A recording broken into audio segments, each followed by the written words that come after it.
अलीगढ़ में बिजली विभाग की लापरवाही के चलते मां बेटी की मौत हो गई। मायके जाते समय बताया जा रहा है कि बिजली के पोल पर स्विच लगा है और बारिश के चलते इस पर करंट उतर आया, जिसकी चपेट में आने से दोनों की मौके पर मौत हो गई। तो वहाँ गली में मंदिर के पास एक पोल है जिस पर एक स्विच लगा हुआ है और ये बिजली विभाग का इतना लापरवाह मामला है जिसका कोई जवाब नहीं। उस स्विच से वो पानी में करंट उतरता है। करंट उतरने में ये वहाँ से गुजर रहे थे तो इनको जो है टच करा और इनको वहाँ शॉर्ट लगा, ये गिर गई। भांजी इधर गिरी, जिसको बचाने के लिए कुछ लोग मदद के लिए आए, लेकिन करंट होने के कारण कोई उनकी मदद नहीं कर सका। बीजेपी सरकार से कैबिनेट मंत्री ओम प्रकाश राजभर आए दिन विवादित बयान देते रहते हैं। कभी सरकार के खिलाफ तो मंत्रियों के खिलाफ, तो कभी कानून व्यवस्था पर वो ऐसा बयान देते रहते हैं कि जिससे ऐसा लगता है कि कैबिनेट मंत्री ओम प्रकाश राजभर का विवादों से चोली दामन का साथ है। इस बार फिर सरकार मंत्री व कानून व्यवस्था पर नहीं बल्कि फरियादियों पर विवादित बयान दे दिया है। ताजा मामला गाजीपुर जिले के मर्दहा थाना अंतर्गत दिव्यांगों को ट्राई साइकिल बांटने का कार्यक्रम का है, जहां देर से पहुंचे कैबिनेट मंत्री ने तुरंत दिव्यांगों को उपकरण बांटे और सीधे मंच पर पहुंच गए, जहां उन्होंने देरी से आने की सफाई दी और फरियादियों की तुलना रोगियों से कर दी। गाजीपुर में अटेवा मंच के तत्वाधान में पुरानी पेंशन बहाली को लेकर केंद्र सरकार के खिलाफ जमकर प्रदर्शन हुआ। इस दौरान जिले के सभी संगठनों के लोगों ने पुरानी पेंशन बहाल को लेकर प्रदर्शन किया। वहीं सफाई कर्मचारी संघ, बेसिक शिक्षा संघ, लेखपाल संघ, मदरसा शिक्षा बोर्ड आदि संगठनों के लोग मौजूद रहे। सफाई कर्मचारी विभाग, लेखपाल संघ, तमाम और भी विभाग के साथी जो है हमारे साथ शिक्षा विभाग के साथ, इसमें प्रदेश नेतृत्व के आह्वान पर 15 जुलाई से 15 सितंबर तक जो है सदस्यता अभियान चलाया जाएगा और इस सदस्यता अभियान के बाद प्रदेश नेतृत्व के आह्वान पर 28 अक्टूबर 2018 को देश के सभी सांसदों के निवास पर एक दिवसीय भूख हड़ताल किया जाएगा।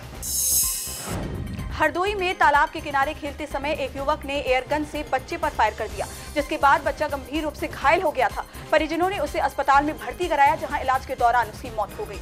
परिजनों के आरोप पर पुलिस ने आरोपी युवक के खिलाफ मामला दर्ज कर लिया है और युवक की तलाश में जुटी है। कन्नौज में एक प्रेमी युगल का शव पेड़ से लटकता मिला, जिसके बाद इलाके में सनसनी फैल गई। आपको बता दें कि दोनों ने अपने परिवार की बिना मर्जी से शादी कर ली, जिसके बाद दोनों का शव इस हालत में मिलने से लोगों के कान खड़े हो गए हैं। पेड़ पर शव की सूचना पर मौके पर पहुंची पुलिस ने दोनों के शव की जांच पड़ताल शुरू कर दी है, जहां फॉरेंसिक जांच के बाद पुलिस ने मामले की तफ्तीश शुरू कर दी है। तो वहीं मृतक युवक के घर वालों ने युवती के भाई और पुलिस पर परेशान करने का आरोप भी लगाया है।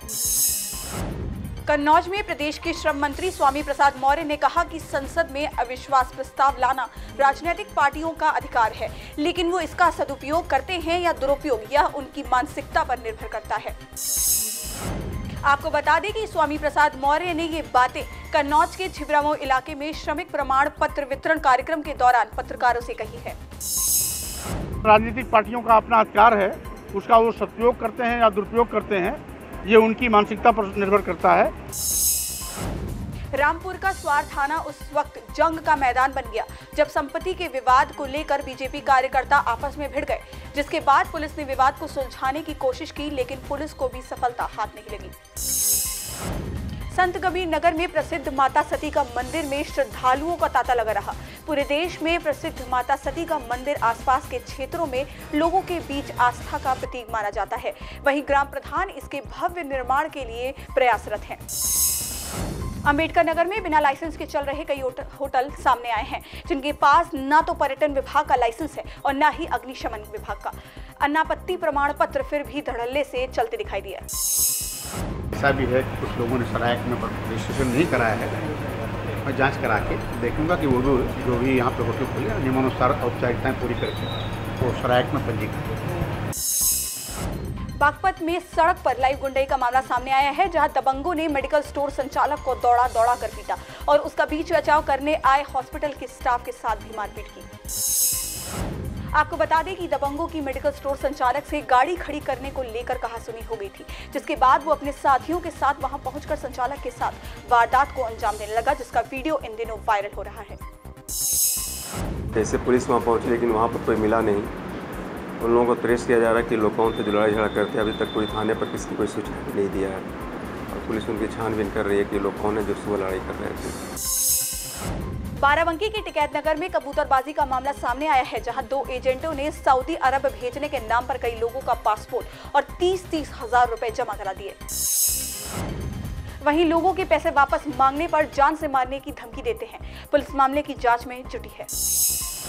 इनको ये बताया गया था कि हज यात्रा के लिए जाना है, वहाँ हाजियों की खिदमत करनी है और 30,000 रुपये जो आपको देना है और साथ में पासपोर्ट, उसके बाद 30,000 रुपये आपके वापस दे दिए जाएंगे। इस तरीके से बताया गया था। तो इन लोगों ने पासपोर्ट और 30,000 रुपये सब सारी चीज़ें दे दी थी इमरान के घर पे जो कि सराय नेतामों का रहने वाले हैं। और जो बड़ा एजेंट है उसका नाम है मुसीर अहमद, जो कि भाग गया है। सतरीक में गए थे, वहाँ पर 100 नंबर फ़ोन किया था। उसके बाद सतरीक का जो थाना अध्यक्ष महोदय जी हैं, उनके पास भी हम लोगों ने एप्लीकेशन दी है। उन्होंने मुझे आश्वासन दिया है कि आपका कार्य होगा। बुलंदशहर के शिकारपुर में रोडवेज बस और डीजे से लदे छोटे हाथी के बीच जोरदार टक्कर हो गई, जहां एक किशोर की मौके पर ही मौत हो गई, जबकि 7 लोग घायल हो गए, जिसमें से 3 की हालत गंभीर बताई जा रही है। पुलिस ने मामला दर्ज कर घायलों को उपचार के लिए अस्पताल भेज दिया है।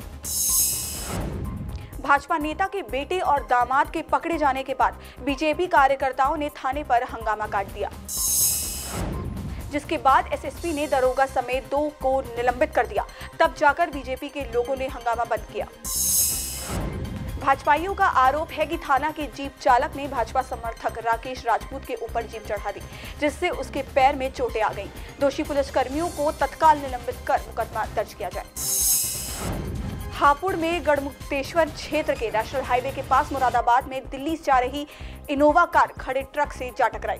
टक्कर इतनी तेज थी कि 2 की मौके पर ही मौत हो गई, जबकि ड्राइवर सहित 7 लोग गंभीर रूप से घायल हैं। वहीं ट्रक चालक ट्रक छोड़कर मौके से फरार हो गया। सभी घायलों को अस्पताल में भर्ती कराया गया है। 2 गाड़ी थी जी, एक तो इनोवा थी और एक ट्रक में।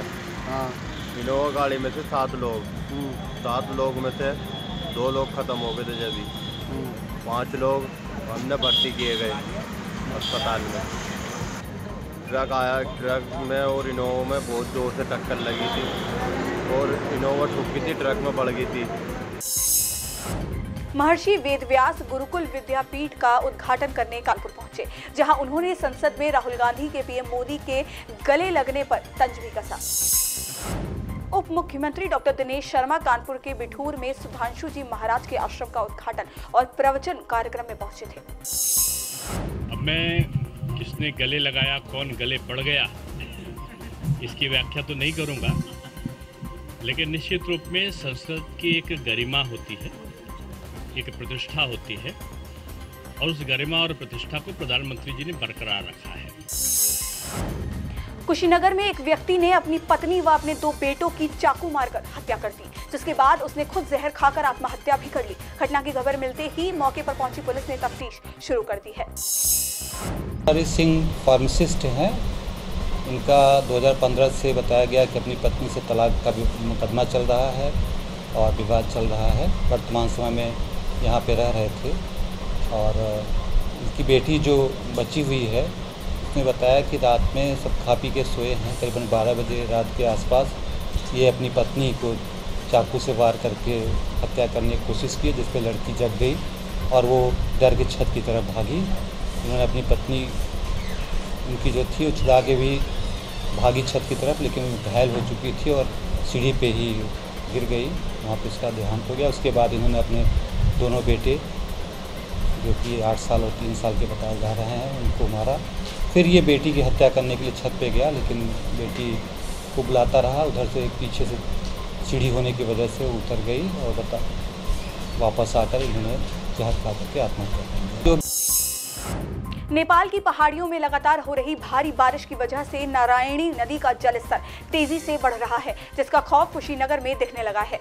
यहाँ बाढ़ का खौफ इतना ज्यादा है कि लोग जैसे तैसे अपनी जिंदगी और रोजमर्रा की चीजों को बचाने में जुटे हुए हैं और पलायन को मजबूर हैं। बाढ़ के संबंध में पूर्व तैयारी की जा चुकी है और अभी खतरे के निशान पर पानी नहीं पहुँचा है। आपको ये बताना है कि जो खतरे का निशान है 109.67 मीटर है। अभी वर्तमान में 106.62 मीटर ही पहुंचा है। इस तरह से अभी खतरे के निशान पर नहीं है। मैनपुरी में अपराधियों के अंदर पुलिस का खौफ खत्म हो चुका है। यहाँ बदमाश बेखौफ होकर खुलेआम वारदातों को अंजाम दे रहे हैं। कुछ ऐसा ही मामला थाना किथानी क्षेत्र का प्रकाश में आया है। यहाँ जमीनी विवाद के चलते 4 लोगों ने एक महिला के घर में घुसकर गाली गलौज करते हुए महिला को गोली मारकर घायल कर दिया, जिसका इलाज चल रहा है और पुलिस उसकी जाँच कर रही है। इनके कहने के मुताबिक रात में करीब 1 बजे इनको 4 लोग आए हैं। इनको उनके पति का पति ढूंढते हुए कि कहाँ है आके इनको मारा पीटा है और उसके बाद गोली चलाई गई। नोएडा प्राधिकरण के गेट पर भारतीय किसान यूनियन टिकैत के बैनर तले सैकड़ों किसानों ने हल्ला बोल प्रदर्शन किया और ट्रैक्टर ट्रॉली सहित प्राधिकरण के घेराव कर नोएडा प्राधिकरण के विरोध में जमकर नारेबाजी की। गौरतलब है कि किसानों का अपनी मांगों को लेकर कई माह से किसान यूनियन का धरना प्रदर्शन चल रहा है, जिस पर प्रशासन के कान पर जूं तक नहीं रेंग रही। जो यहाँ पे किसान आए, इन किसानों को 40 साल से इन किसानों को यहाँ की अथॉरिटी ठगा जा रहा है। किसान यहाँ पे अपनी डिमांड लेकर आए कि इनको प्लॉट की इनकी समस्या है, इनके जो नक्शे इन्होंने जो मकान बना रखे थे उनको बनाने नहीं देते दोबारा। भाई 40 साल में तो दोबारा भी बन जाते हैं। इनको कोई सुविधाएं यहाँ की अथॉरिटी नहीं दे रही। इनको जो मुआवजे वाले मामले वे भी रुके हुए हैं। यहाँ पे बहुत किसान ऐसे हैं कि जो आज से 40 साल पहले इनकी ज़मीन गई और इन किसानों की ज़मीन पर कब्जा कर लिया। आज तक 1 रुपया भी मुआवजा नहीं मिला। संभल में स्वास्थ्य विभाग की लापरवाही से एक महिला की मौत हो गई, जिस पर घर वालों का आरोप है कि कुत्ते के काटने पर महिला को सरकारी अस्पताल में रेबीज का इंजेक्शन लगवाया गया था, मगर फिर भी महिला की मौत हो गई। जिसके बाद महिला की मौत के बाद परिजनों ने अस्पताल में हंगामा शुरू कर दिया, जिसके बाद सड़क पर भी जाम लगा दिया गया, जिसे वहां पहुंचे अधिकारियों के आश्वासन के बाद जाम को खुलवाया जा सका। थाना असमौली के गाँव में एक महिला को 15 दिन पहले कुत्ते ने काटा था।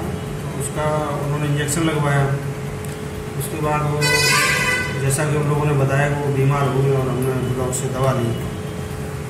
दवा 2 बार लेने आए वो, 2 बार पर्ची वगैरह भी है। उसके बाद उसकी कल डेथ हो गई तो उसको रख के उन्होंने जाम लगाया।